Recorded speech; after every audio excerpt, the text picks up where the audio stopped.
Hey, happy new year, bold goal crushers. I'm really excited about this episode. It's an episode that I have been wanting to do for a couple of years, and I think it's really appropriate. As you may know, I sunsetted the Bold Goal Crusher book club this year at the end of the year, simply because it was a lot to manage reading a book, doing an episode about a book, and then facilitating the group live sessions.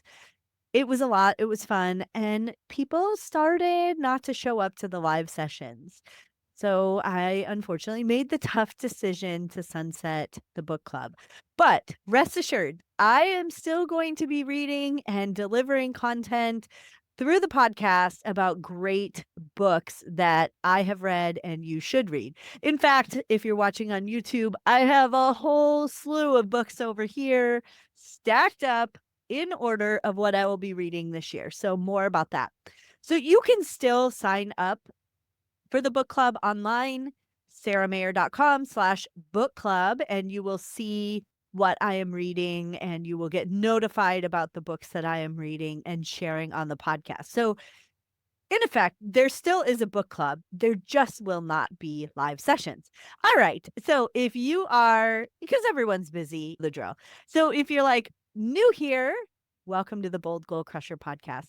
This is where we dive deep into strategies, stories, and resources to help you break through barriers and crush your goals. I'm your host, Sara Mayer, and today I'm excited to share a very special episode about all the books that we have read this year. Each one shaped my journey and my thinking into and pushed me into thinking new ways and contributed to how I approach goal setting, my business, leadership, and personal growth. So let's dive in. So these are in no particular order, but these are the books that I read this year and some of the takeaways. Same as Ever by Morgan Howe. So this book really hit home the idea that while the world consistently changes, certain principles and patterns remain the same. So, one of the biggest takeaways was to stop chasing trends and instead focus on timeless wisdom. And as someone who likes to consult on strategy and leadership, this reminded me to double down on the fundamentals. Trends fade, but the core of how people make decisions remains steady. How we act in business remains steady. A really good takeaway from that book. I encourage you to check that book out. There are some great foundational things in that book. The next one was The Successful Speaker by Grant Baldwin. And this book was packed with actionable advice on becoming a professional speaker.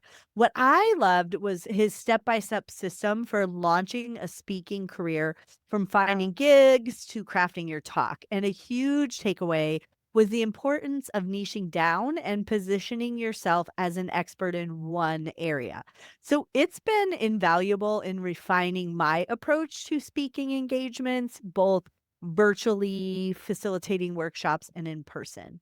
So I encourage you to check out that book. Next up, The Hidden Potential by Adam Grant. This one I know I have mentioned several times on the show. It was a standout for me. So his perspective on how untapped strengths can be developed over time was refreshing. The idea that success isn't just about talent, but about perseverance and resourcefulness refined my belief in creating bias for action. So this aligns so well with the work I do around helping clients build momentum and confidence. And I loved this book. I can't say enough about it. But we have a lot of books to review and talk about today. Next up, Billion Dollar Brand Club by Lawrence Ingrassia. If you're interested in the world of entrepreneurship, this book is a must read. It pulls back the curtain on how disruptive brands that disrupt like a category, think Spanx, the Dollar Shave Club, Warby Parker, took on the industry giants. I was fascinated by the power of storytelling and branding with this book. And a big lesson here was that customers connect with brands that have a mission beyond just making money. I'm going to say that again. Customers connect with brands that have a mission beyond just making money. This book was a deep read. I thought it was gonna be a light read. It was full of facts and history, which I love. On Our Best Behavior by Eloise Loehnen. On Our Best Behavior, I probably just butchered her last name, really explored the concept of the good girl myth. It was eye-opening to see how societal expectations shape women's behavior, often in ways that hold us back from achieving our full potential. And this book made me more mindful of how I show up and lead, and it sparked reflection on breaking free from those self imposed limitations. Love the title of this next book, number 6, Don't Trust Your Gut by Seth Stephens-Davidowitz. And this was a deep dive into the world of data in and decision making, which I love data. And it challenged me to think about the ways in which intuition can lead us astray and how driven approaches often yield better results. And I apply this insight to goal setting, focusing on measurable progress rather than relying solely on gut feelings. It's a great book. Don't trust your gut. Another one that many people haven't read, but I really enjoyed was No Filter by Sara Frier.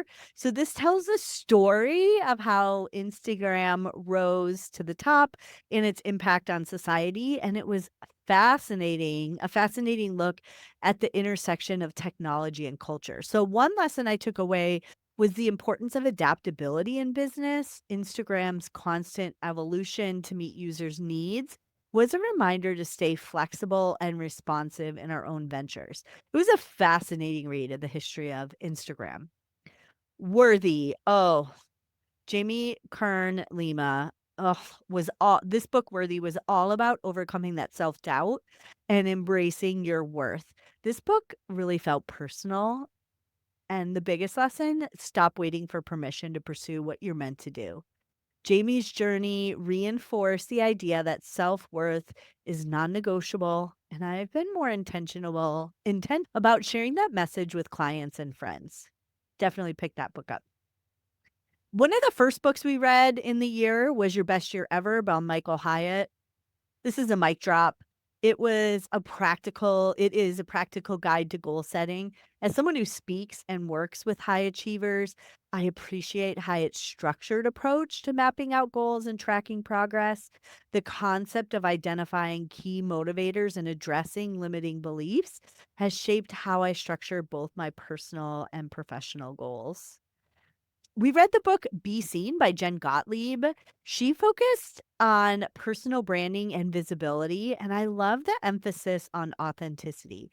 One of my biggest takeaways was that visibility isn't about showing up perfectly, it's about showing up consistently and being real. This book motivated me to lean more into my unique stories and experiences. I encourage you to check that out. The first book of the year that we read, The Greatness Mindset by Lewis Howells. And this left a powerful impression. It was a great book to kick off the year. I did these in reverse. It was all about harnessing your potential and stepping into greatness. And I took away the importance of vision and surrounding yourself with people who elevate you and raise you up. It's been a reminder to continually invest in relationships that push me to grow. Great book. So check all these books out. I know that they will be linked in the show notes in my Amazon folder so you can see them. And I just have some closing thoughts on books. As you kick off the year, there are going to be goals and dreams and things you want to do that you absolutely can do. But because these are new things to you, you're going to need to learn something most of the time in order to accomplish them. And it's in that learning that you really grow and develop and learn new skills and build on your previous successes to achieve your current success. And books are a great way to help you gain all those skills and attributes. So I encourage you on another episode to create a goal plan and a development plan. And I encourage you to use books as a resource. You don't always need to pay for an expensive coach or buy a course or anything like that. Many times the key to what you're trying to achieve is in a book. So I have a recommendation for this year, Slow Productivity by Cal Newport. Check it out. This is how to do fewer things, work at a natural pace, and obsess over quality. I just started reading. Dive in. Join the book club, even though we're not having live meetings, saramayer.com/join book club. So you can see what we're reading and what I'm going to still continue to review on the podcast. Because every year we need to take a look at what we're doing, what's working, refining things, and go from there. So reading these books has really shaped my mindset and strategies over the year. And I hope this overview inspires you to pick up 1 or 2 or 3 or 4 or all 12 books that resonate with you. Let me know what books stood out to you this year. I'm always looking to add to my reading list.